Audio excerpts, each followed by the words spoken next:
Everyone's heard the phrase, "Don't judge a book by its cover." But how often do we actually follow it? In one quiet neighborhood, a white woman thought she had her new black neighbor figured out from day one. She saw his every move, made her assumptions, and quietly passed judgment. But what she didn't realize was that one unexpected moment would shatter everything she believed, not just about him, but about herself too. This isn't just a story about neighbors. It's a story about prejudice, kindness, and the power of second chances. Stay with me, because by the end, you'll see people, and yourself, differently. It was a picture-perfect suburban neighborhood. Rows of neat houses with perfectly trimmed lawns and colorful flower beds lined the streets. Families waved to each other from their driveways. Kids played on their bikes, and the occasional dog barked from behind a picket fence. It was the kind of place where everyone felt safe and secure, or at least, they thought they did. Then one day, a for sale sign went up in front of the house next to Linda Carter's. For weeks, her curiosity simmered. Who would be moving in? Would they fit into the neighborhood's quiet, predictable rhythm? Linda liked to know everything about everyone on the block, what they did, who their kids were, even their preferred coffee orders. When the moving truck finally rolled in and a tall, black man stepped out, Linda's curiosity turned into suspicion.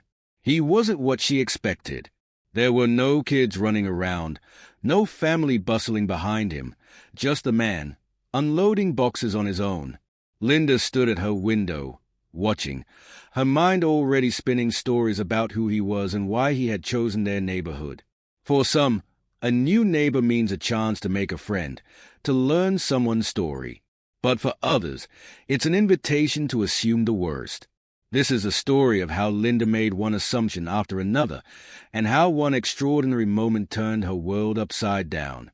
And trust me, by the end of this story, you won't just see people differently. You'll see life differently, too. Linda Carter had always lived in the same cul-de-sac for years. It was more than just a neighborhood to her. It was her bubble, her comfort zone. Linda prided herself on knowing everyone who lived there. She could tell you who hosted the best holiday parties, whose kid mowed lawns for extra cash, and which family had the yappiest dog. This sense of knowing gave Linda a feeling of control and safety, a reassurance that everything was just as it should be. Every morning, Linda followed the same routine. She'd grab her leash, call Daisy, her golden retriever, and set off for her daily walk. Along the way, she'd wave to her neighbors, exchanging small talk or stopping to chat about the latest neighborhood gossip. It was predictable, comfortable, and exactly how Linda liked it. But that comfort started to unravel the day she noticed a for sale sign go up in her next-door neighbor's yard. The Johnsons were moving, and while Linda had mixed feelings about losing them as neighbors, she was far more curious about who might replace them. At first, there were no immediate answers. Weeks passed with no activity. Then one crisp morning, as Linda returned from her walk, she saw the sold sign go up. Her excitement grew. Who had bought the house? A young family? A retired couple? She spent days speculating with her friends over coffee. Linda imagined a new addition to her tight-knit community, someone who'd fit right in. But a month later, her curiosity turned into something else. The day the moving truck pulled in, Linda was in her kitchen, wiping down the counters when she caught a glimpse of movement outside. Peeking through the blinds, she saw him for the first time, a tall, broad-shouldered man in his early 30s. His skin was dark, his expression unreadable, and he was dressed in casual clothes, sweatpants, a hoodie, and sneakers. There was no family in sight, no smiling wife, no kids bouncing out of the truck, just him, unloading box after box, alone. Linda's first thought was immediate and instinctive. I bet his trouble. She didn't know where the thought came from. After all, he hadn't done anything to warrant it. But she couldn't stop her mind from racing. She watched him move boxes into the house, her mind filling the gaps with assumptions. What if he was loud? What if he threw wild parties and disrupted their peaceful neighborhood? Worse, what if he didn't take care of the property? Linda had seen it happen in other neighborhoods. A single bad apple, and the whole place goes downhill. And then there was a deeper, unspoken fear. What if he was unsafe? Her unease grew as the day went on. Linda kept finding excuses to peer out the window. Every trip to the sink or the fridge became an opportunity to observe.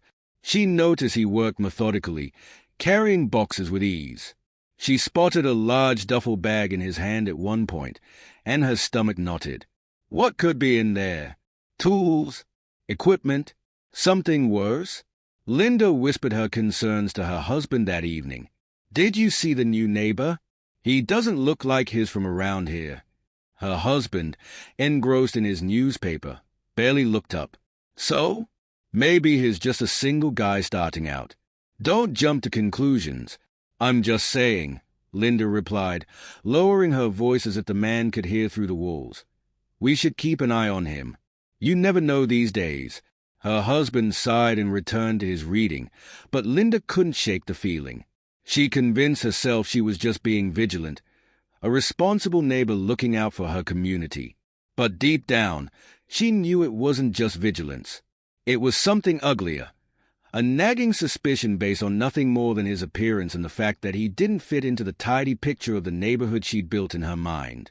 As the days turned into weeks, Linda's unease only grew.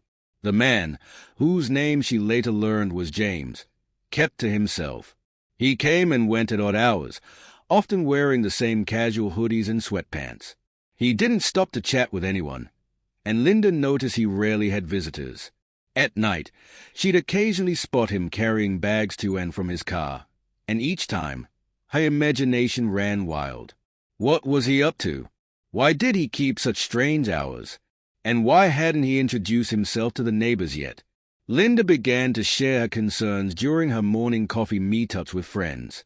"I just don't know," she'd say, lowering her voice dramatically. "He's so different. Doesn't seem like the neighborly type. I mean, wouldn't you introduce yourself if you were new here?" Her friends nodded sympathetically, though a few looked uncomfortable. None of them had seen James doing anything remotely suspicious, but Linda's tone planted seeds of doubt. Still, despite all her fears, Linda couldn't deny one thing. James kept his property immaculate. His lawn was always neatly trimmed, and the hedges were perfectly shaped. He never made noise late at night, and he even waved politely if they passed each other on the street. But instead of reassuring Linda, it only made her more suspicious. "It's almost too perfect," she muttered to herself. Linda didn't realize it at the time, but her assumptions weren't just about James. They were about herself, her worldview, and the unconscious biases she carried with her for years. And soon, one unexpected event would force her to confront them all. Over the next few weeks, Linda's curiosity morphed into something else, something harder to admit. She would never call it an obsession, but her actions told a different story. Each morning, as she sipped her coffee by the kitchen window, her eyes darted toward James's house. Every movement he made seemed to carry a weight, as if it held a secret waiting to be unraveled. James's routine wasn't what she considered normal. He came and went at odd hours, sometimes early in the morning, other times late at night. It didn't help that he always wore the same kind of outfit, hoodies and joggers, casual to the point of suspicious, Linda thought. Who doesn't dress up every now and then? She muttered to herself. One night, Linda spotted James unloading a large duffel bag from the trunk of his car. Her imagination ran wild. What's in that bag? Tools? Equipment? Something dangerous. She whispered as she peered through the slats of her blinds. She didn't have any evidence to back up her concerns, but her mind didn't need evidence. It was already filling in the blanks with wild assumptions. Her unease grew, and Linda began sharing her concerns with her neighbors during their regular coffee chats. "Have you met the new guy next door?" she asked, her tone dripping with skepticism. "He seems different, doesn't he? Always coming and going at strange hours. I'm just saying, we should stay alert." Her friends nodded politely, but some looked uneasy. They hadn't noticed anything odd about James. In fact, A few of them mentioned that he seemed perfectly polite, always waving or offering a friendly nod. But Linda wasn't convinced. It's easy to hide things behind a smile, she told herself. Yet, for all her suspicions, James didn't fit the mold of a troublemaker. He wasn't loud or disruptive. His lawn was always immaculate, the hedges neatly trimmed, the flowers in his garden blooming beautifully. On more than one occasion, Linda caught Daisy wandering into James's yard, and instead of shooing her away, James would leave out small treats for the dog. "He's trying too hard," Linda muttered under her breath, watching as Daisy happily wagged her tail and accepted James's offerings. But her resolve began to waver one sunny afternoon. Linda was watering her plants when she overheard a conversation between James and Mrs. Henderson, the elderly woman who lived across the street. Mrs. Henderson's voice carried through the quiet suburban air. "Thank you, James," she said, her tone warm and sincere. "You're such a blessing." Linda's ears perked up. A blessing? James? She craned her neck to see what was happening. James was standing on Mrs. Henderson's porch, holding a stack of grocery bags. He nodded modestly and replied, "It's no problem at all, Mrs. Henderson. I'm happy to help." Linda froze, her watering can hovering midair. She hadn't expected this. What was he doing helping Mrs. Henderson? And why hadn't Mrs. Henderson told her about this? The neighborhood grapevine usually worked faster than this. Later that evening, Linda brushed off the interaction as a fluke. "He's probably just trying to win her over," she told herself. "Maybe he's trying to build some sort of reputation to keep us off his trail." But things didn't stop there. Over the next few days, Linda noticed more interactions between James and her neighbors. He fixed a broken fence for the young couple 2 houses down. He helped the single dad on the corner assemble a new basketball hoop for his kids. And every time, the feedback was the same. "James is such a nice guy. What a kind neighbor." Linda found herself feeling something she couldn't quite name. It wasn't just suspicion anymore. It was frustration. How could everyone else be so easily charmed? Were they blind to the possibility that James might not be what he seemed? But even as Linda tried to hold on to her assumptions, cracks began to form in her perspective. One evening, as she sat on her porch pretending to read a book, she heard laughter coming from James's backyard. Peeking over the fence, she saw him tossing a frisbee with the Henderson's golden retriever. The scene was disarming. For a moment, James didn't look like a stranger or a mystery. He just looked normal. Still, Linda couldn't let go of her doubts entirely. That night, she decided to do something she'd never done before. She searched his name online. James Wright. She typed into the search bar, her heart racing. But the results were underwhelming. No criminal record, no scandalous articles, no red flags. Just a few old photos of James at what appeared to be charity events. Linda stared at the screen, her mind racing. What if she had been wrong about him? What if all her assumptions were baseless? But the thought was too uncomfortable to entertain for long. Instead, she convinced herself that James was simply good at covering his tracks. Her obsession with watching James continued, but now it was tinged with doubt. For every moment she thought confirmed her suspicions, there was another that challenged them. The internal conflict began to wear on her, leaving her feeling more unsettled than ever. Little did Linda know, an event was coming that would force her to confront everything she thought she knew, not just about James, but about herself. It was a crisp Saturday morning, the kind where the air felt just cool enough to energize you but warm enough to enjoy being outdoors. Linda was out on her usual walk with Daisy, the golden retriever tugging eagerly at the leash, sniffing every bush and lamppost as they strolled down the familiar sidewalk. It was routine, predictable, just how Linda liked it. As they rounded the corner near James's house, Linda spotted him jogging up the street.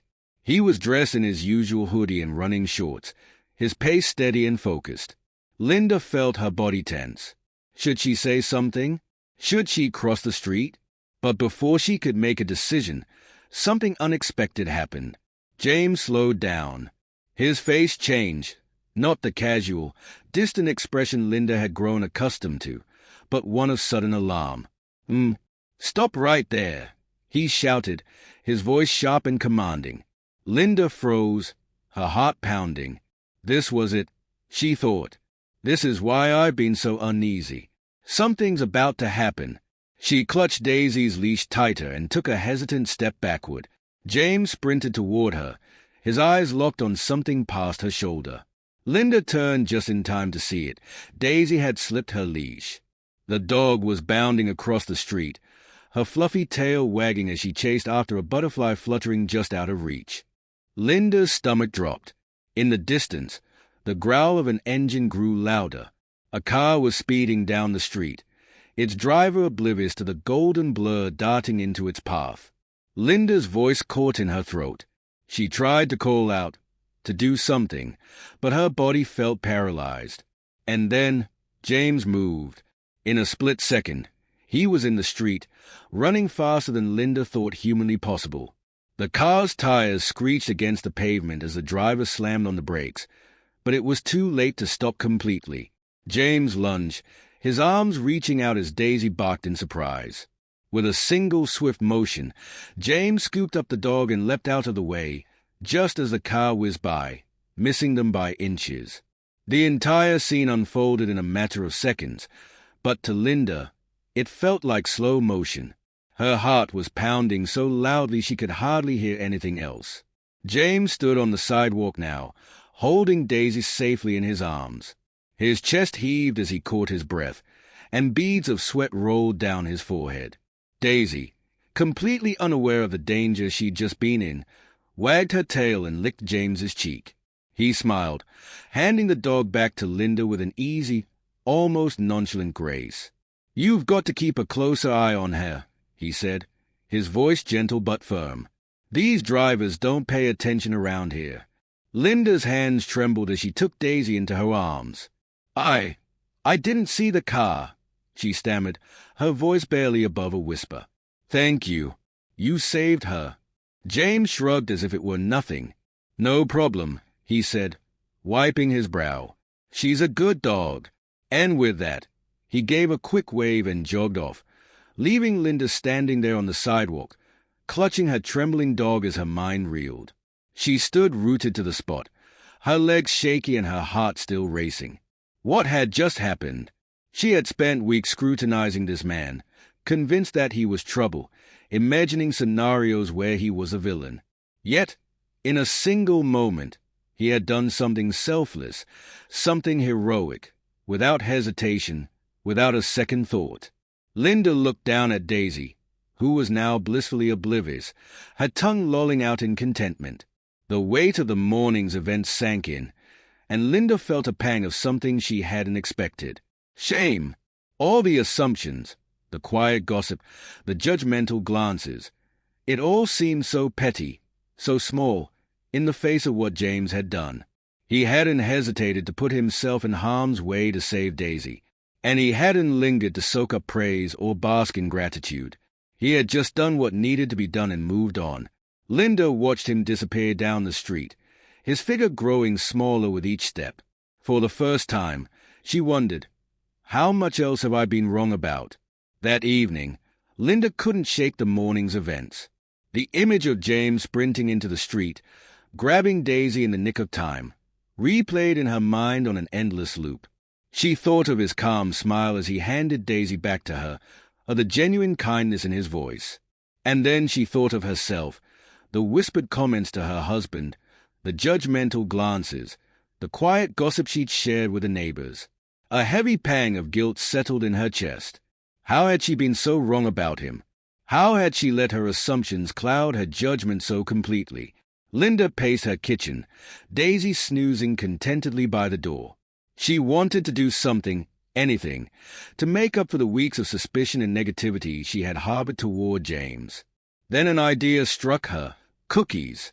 It wasn't much, but it was a start. She spent the next hour baking her favorite chocolate chip recipe, the familiar rhythm of measuring and mixing calming her nerves. When the cookies were done, she packed them into a tin, added a handwritten note, "Thank you for saving Daisy. I'm sorry for judging you, and headed next door. As she stood on James's porch, her heart raced. The cookies suddenly felt inadequate. Would he even want to hear her apology? What if he thought she was just trying to ease her own guilt? Linda took a deep breath, wiped her sweaty palms on her jeans, and rang the doorbell.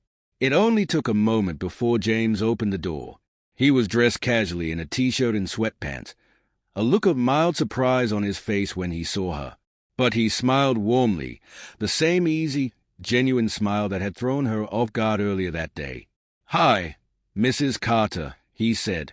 "Everything okay?"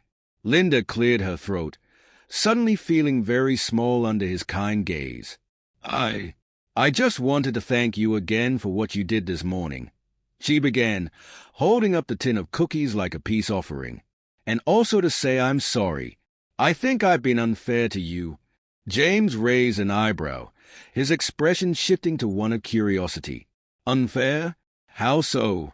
Linda felt her cheeks flush with embarrassment. She looked down at the tin in her hands. I made assumptions about you," she admitted, her voice barely above a whisper. "When you first moved in, I judged you without knowing anything about you. And I was wrong. You've been nothing but kind.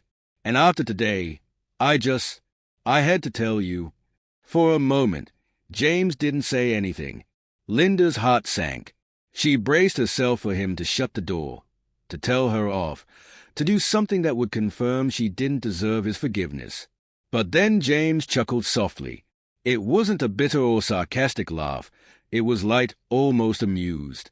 "Well," he said, leaning against the doorframe, "if it makes you feel any better, I made some assumptions about you too." Linda blinked, caught off guard. "You did?" "Sure," James said, his smile widening. "I figured you didn't want to talk to me. Every time I waved, you'd look away. I thought maybe I wasn't welcome in the neighborhood." Linda felt a sharp pang of guilt. "Oh no," she said quickly. "It wasn't that. She trailed off, unsure how to explain herself. James waved a hand, cutting her off.